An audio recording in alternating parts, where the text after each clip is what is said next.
Hey there, it's Carly with the Expat Focus podcast. Recently on the show, we heard from a couple who made the decision to move to Oman and were off within a matter of weeks. Today's guest has been planning his family's move abroad for many years. In the summer of this year, 2022, Max Lee, his wife, and their two young kids will leave the USA for Taipei in Taiwan. In the lead up to their much anticipated overseas adventure, they're nomading around North America. I caught up with Max when they were in Mexico to talk about their plans and expectations. Max, you are gearing up for a big international move with your family. But ahead of that, you're doing something else that is on so many people's bucket lists, and that is nomading around the USA. So can we start with you telling me, where are you speaking to me from? Oh yeah. Right now I'm in downtown Cancun. Okay. So in Mexico, we just arrived a few days ago, and this is a short stop on our way to Merida. So that's where we'll be for the next month. But yeah, I think of Cancun and I think of those spring break style movies, yeah, but I'm guessing that's not what you're living with two children and your wife no, along with you. yeah. No, we haven't even seen the beach yet. Like I said, we're in downtown, so it's a little bit more of a local neighborhood. I mean, it's still very touristy, don't get me wrong, but there's a lot of locals who live in the area as well. So when I go out and I go to the stores and stuff, it's a pretty nice and interesting mix. And I imagine the hotel zone, which is where the beach is probably not like that. A So little bit more touristic. So, is your nomading time right now part of the master plan to move abroad? Is this like step one? interestingly, it wasn't supposed to be. I always imagined actually that the expat move would be sort of step one, and then eventually down the road, 4 or 5 years, we get to nomading full time. But this just is just more about the time frame of how things worked out, and we wanted to leave our home and start exploring some areas, but we weren't quite ready to move to Taiwan yet, given the restrictions over there, and and also because of my wife's job, she for the time being wanted to stay close to the time zone of her office. Mhm. So for that reason, we decided to just start off a little sooner with the traveling, stay in North America, and then eventually we'll get to Taiwan. So it's interesting how it's kind of inverted into a nomadic first step and then a move abroad. I would imagine it's a really good way to declutter and downsize before an international move too. Are you guys like living out of a van or a camper, or are you? A couple suitcases, but you're absolutely right. That was one of the things I would say was my wife's. She was most excited because she always likes to be very minimalist and simple, and she hates that I buy things, accumulate things, It's me. and so yeah, she was very much looking forward to us decluttering, and I got on board. I'd say the last month or so, once we started tossing some stuff out, and donating things, giving things It away. gets a bit addictive, like when you begin and you make those first sales on buy, swap, and sell websites and Facebook Marketplace. And then you're like, oh, what else can I get rid of in my place? Yeah, yeah. So I mean, it's been very freeing. I mean, that's a whole nother topic to get on, but it's great. It's great for us to have just a couple of suitcases, and that's what we're doing. So why do you have Taiwan in your sights? We do have a connection there. We have some friends there, and my family, although we're not from Taiwan at all, one of my aunts moved to Taiwan a few decades ago, and so she's settled there.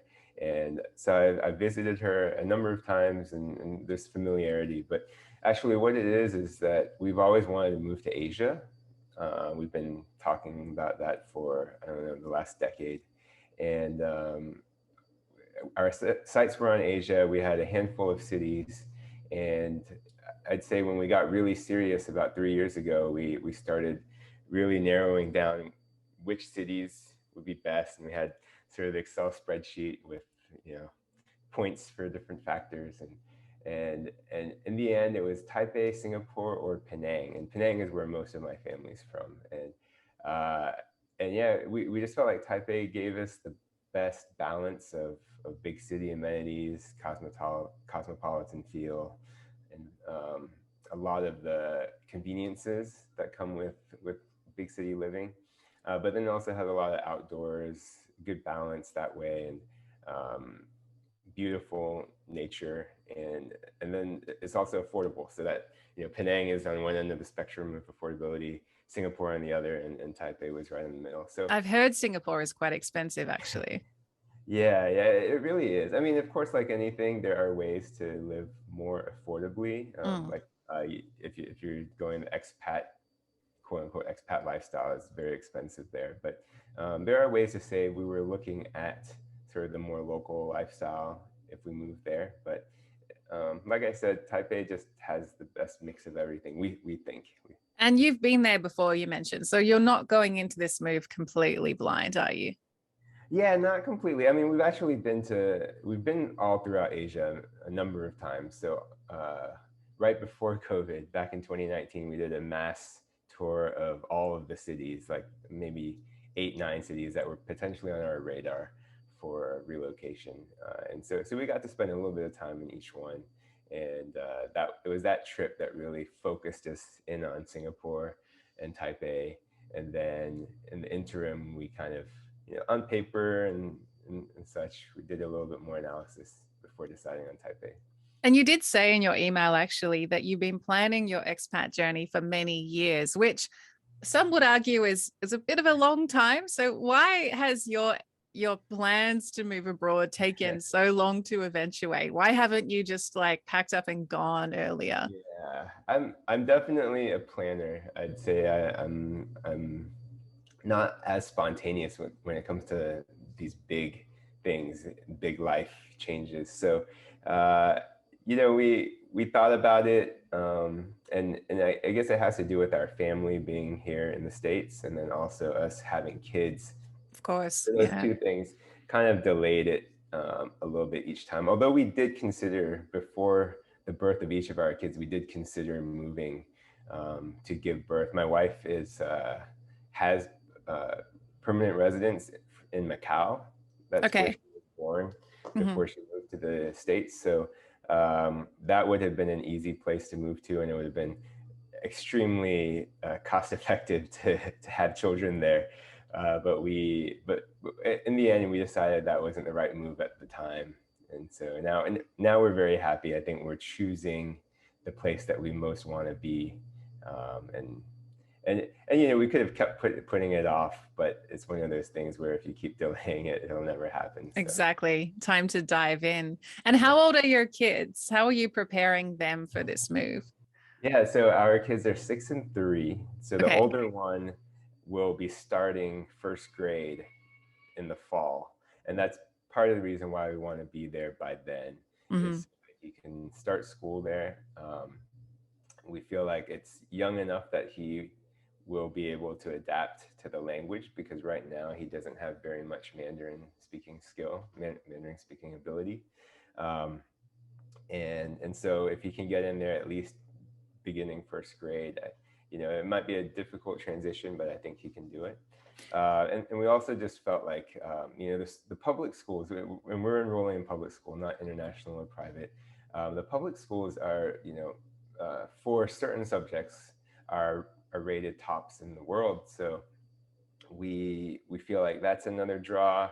It is true that in Taiwan, just like in a lot of Asian countries, as you get older, um, it gets very competitive, and probably too much of sort of rote learning, suppressing creativity, and all of that. A lot of the stereotypes have truth to them. Okay. But in the early years, in elementary school age, it's not so bad. That's what we've been told.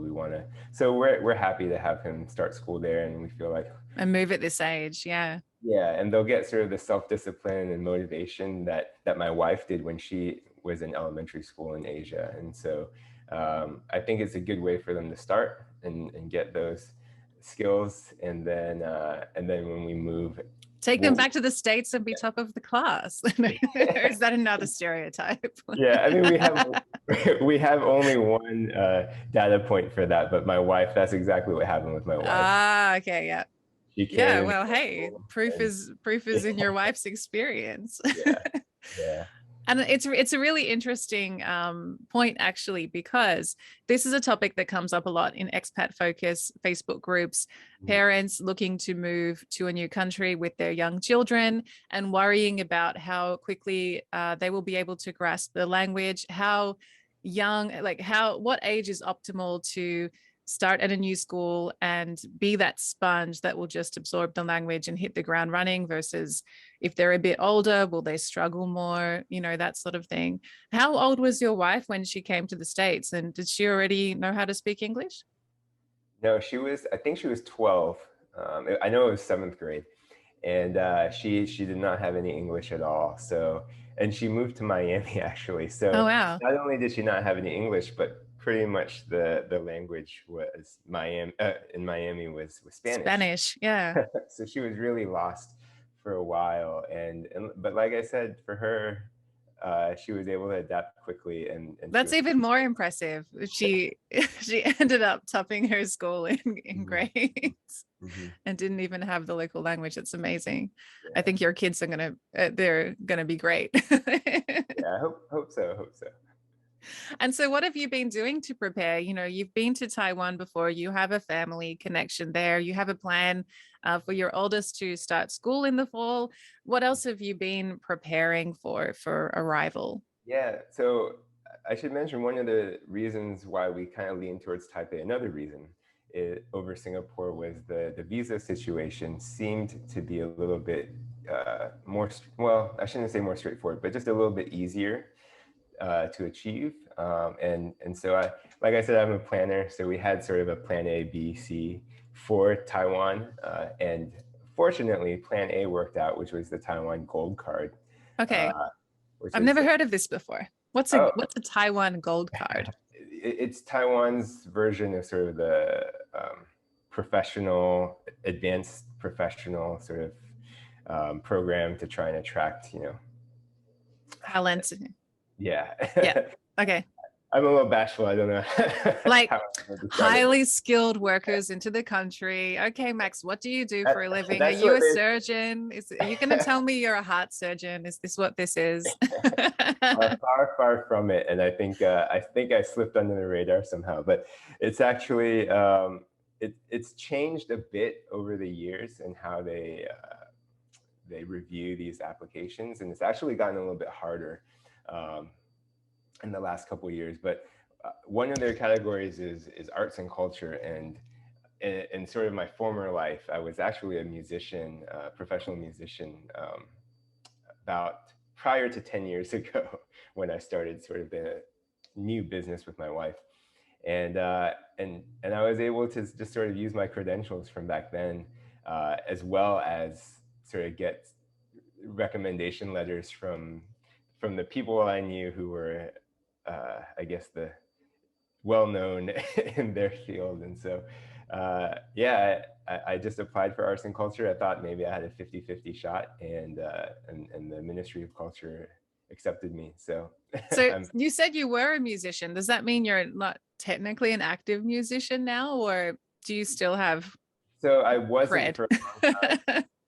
In the last year and a half, I've been getting back into it, and the plan is that when we move to Taiwan, that'll be sort of my new uh, renewed uh, focus. And I do know some people who are musicians in Taiwan, and we have plans to work together. And I'm just gonna come into it with open to whatever possibilities there are. But yeah, music will be my focus again. So. So that's on the work front. Mhm. You've got the school covered. And then what about things like finding a place to live and healthcare and that sort of thing? Yeah, so healthcare, I'll address that first. It's Taiwan is a universal healthcare nation, and Love they those. and it's pretty, by most accounts, it's pretty well regarded. And then, So this covers foreigners as well through the local well, health system. so then with the gold card, that kind of covers the other piece. Okay. If you have a gold card, you actually get coverage immediately. You can enroll immediately upon arrival in Taiwan. So that was one of the key benefits that I was hoping to get with the gold card. So, and if you don't have the gold card, then it would be through an employer, which is probably how you would be there if you were on a visa. Uh-huh. And so you would get the same benefit through your employer. Otherwise, there's sort of a waiting period, and it's a little trickier. But Is it possible to be self-funded in Taiwan? Like if you can show that you have enough money to live there for a few years without relying on the government with private health insurance, could that have been another pathway for you guys to move there? I We didn't have to don't. consider it, so Well, I don't think so. The answer would be for most people that has not been an issue at all prior to COVID. But the game seems to have changed a bit with COVID, and Of Taiwan course. cracked down a lot on border runs, which were very common in the past. You talk to people who did border runs for years with no problems. So that's probably something that's changing, and we'll have to wait to see the results. But um, that wasn't something we had to worry about, like you mentioned. So. Hmm. And then how are you looking at places to live yet, or are you going to wait until you get on the ground? Yeah, we've been looking. I I think because of sort of our minimalist, nomadic kind of concept, we're leaning more towards the short-term rentals and furnished rentals, and we we like the option to sort of check out different neighborhoods, different parts of the city, maybe potentially also move out of sort of central Taipei area if we feel like it's something we want. So because of that, we want that flexibility. So we've been looking at short-term rental sites.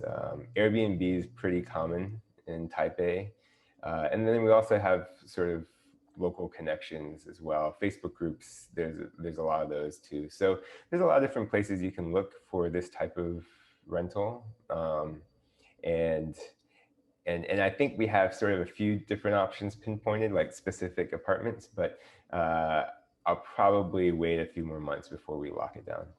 Because you did say that there's a waiting period at the moment, part of the reason why you're nomading through the States, Mm-hmm. because of COVID rules. So, what are the rules in Taiwan at the moment that are preventing you from just getting on a plane tomorrow, for Yeah, example? Taiwan is really strict right now, and I believe, I'm not 100% sure because it's been a little bit fluid and I haven't needed to check recently, but I believe they're on a sort of a 7-day hotel quarantine plus 7-day home quarantine if you do have a home. Otherwise, it's 14 days hotel quarantine, and then a 7-day sort of self isolation, not technically quarantine, but they want you to be very careful with where you go in that day 15 to day 21. So it's a long time of sort of controlling where you can travel. And Um, with two young kids, I can imagine that that adds more complexity too. yeah, definitely. Prior to this Lunar New Year, when they instituted some changes, with kids, we actually would have had to separate our family. So Oh, two of us wow. in one hotel room, two of us in another. I think that they've changed. Hopefully not by adults and children, because that would be awkward. If you're a 6-year-old who's in charge of Well, keeping the younger one alive, I don't know if that would go so well. we could try that now. I think they've gotten rid of that now, so we would Thank all be God. able to stay in one hotel room. But still, either way, it just seemed easier to wait wait for hopefully a change. We've discussed this though, and if in July there's still a strict hotel quarantine, I think we'll still do it by then, just because we want to get over there to have our kid enrolled And is there a time limit? I know for some people that get visas for Europe, for example, they must enter the country and start the clock on their visa by a certain time period after it's issued. Is Mhm. that the same situation with your permission to be moving and living in Yes. Taiwan? So the gold card can be for up to 3 years. You select which option you want when you're applying, and so there is a 3-year clock. Fortunately for me, this is kind of getting in the weeds here, but my clock hasn't started yet because I haven't done the final step, Okay. which is to get my passport inspected. Yeah. We're kind of frozen in this stage right now because Taiwan is actually not allowing this step at the moment unless you apply for some emergency reason, and I'm okay with that. That suits you guys. So Yeah. yeah, yeah. So once I do that, probably in a couple months we'll do that. Then my 3-year clock will begin. Max, it's not often that I'm speaking to people at the start of their journeys before they've actually made their move abroad. So I think it would be really interesting to catch up with you again a few months after you've moved, finally been allowed into Taiwan, settled down, child started school, you've started your second wave of a music career, just to see, I suppose, that expectation versus reality, what you found surprising, what went to plan, what didn't, that sort of thing. Hmm. So, for a bit of a snapshot in time, I guess, I get the impression that right now you're feeling, despite the COVID restrictions, you're feeling pretty chill and pretty excited about what's ahead. Hmm. Yeah, we definitely are. We've definitely spent a lot of time uh, considering this move. So, uh, with all of that anticipation, we're extremely excited. I'm always afraid, and I think this may be where you're getting to. I'm afraid to be like overconfident or cocky that we have all our ducks in a row, but I think we do, and I think Oh, just a little bit confident there then. I always feel like people talk about a big expat move and how much of a life You change. must be humble. Yeah. And I almost feel like we aren't really doing that because we're not. It's such a simple transition. If you talk to my wife, and of course my wife's a little different since she was an immigrant from this region, uh, but if you talk to my wife, she just thinks this is like just another day in normal everyday life, just another day once we move over there. So for her, this is absolutely nothing in terms of like major life change. And then for me, I'm kind of in the middle. I am a little nervous, definitely excited, and all of that, but I don't feel like this is the same as if I were just jumping into a completely new culture, Yeah, place. country you've never been before. And Yeah. what do you expect will be the biggest challenge moving to Taipei from what you're gauging at the moment? Hmm. I'd say for my kids, just managing that transition for them, that's definitely something that jumps out. But for us, my wife and I guess I feel like because we aren't moving over with a job, there's going to be sort of less structure in our schedule, less structure in our social lives, and maybe kind of finding our way, finding the right balance of work and exploring and all of that. I think we're gonna have to figure that out on our own. Um, my wife will most likely be working remotely, so she does have somewhat of that continuation, but Yeah. at the same time, when she moves there, she's going to be going from sort of an office schedule that she has here because she's synchronous with her West Coast office. She's going to be going from that to sort of managing her schedule entirely on her own because they obviously West Coast to Taiwan is like exact opposite. It'll be Okay. So she'll be like working opposite to her 7. colleagues. Well, Yeah. so I think they're going to just give her the freedom to work whatever time she wants, because it would be midnight to I think midnight to like 8 a.m. or something like that if she was doing the exact schedule. So yeah, I mean, for both of us, me doing music, I don't even know what that means because back in the day when I was doing music, I'd have some things in the early afternoon, I was some gonna things say, like, late at night. what sort of music do you do, and what's the Taiwan music scene that you know of for you Yeah. for your Uh, niche? so I played in bands. I performed. I did a lot of writing, composing, and that's really where I'd like to make my quote unquote living, I guess. It would be in sort of composing, arranging, writing uh, for other people. But I do miss the the performance aspect and getting on stage, and my friends who play there, they do sort of the bar and club scene, which would be late at night, and I don't know exactly how Is that that'll. family friendly? Yeah. Yeah, yeah. I mean, of course, lots of dads do it, or Yeah. parents, I should say, parents do that, but it's something that would be brand new for me. I never performed like that When since. you had kids. Yeah. So Yeah. Would you say that's what you're most excited about moving to Taiwan, is like having this second round of your music career? Or is there something else that you just can't wait to experience? that's a good question. I lean towards just the overall experience, just being in this would be for me the first time I live outside the U.S. I've gone on some extended trips internationally, but this would be the first time, really full time living somewhere else, and I expect it to be just um, mind blowing in some ways. So I'm just excited about the overall experience. But of course, music is very exciting too. So Well, Max, I am really curious to see where you're at with your family when we catch up again, be it in 6 or 9 months, depending on when you arrive in Taiwan and get settled. We can do like a Billie Eilish annual, like, retrospective and be like, yeah, okay, this is what you told me. How are things now? yeah. I'd love to do that, and maybe Awesome. hold myself accountable when it comes to music too, just to make sure I'm really Yes. pushing myself. We'll see if you are actually making a living as a musician or if you've gone into some other career over there. Yeah, Well, sounds thank good. you so much for your time, Max. I am so excited for what's coming up for you and your family with your big international move. Thank you. And I look forward to catching up again.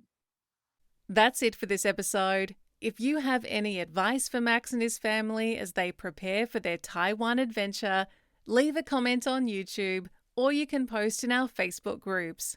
If you have an expat story to tell, let us know. We are Expat Focus on social media. Be sure to check out our other episodes. We cover all aspects of expat life all over the world. And I'll catch you next time.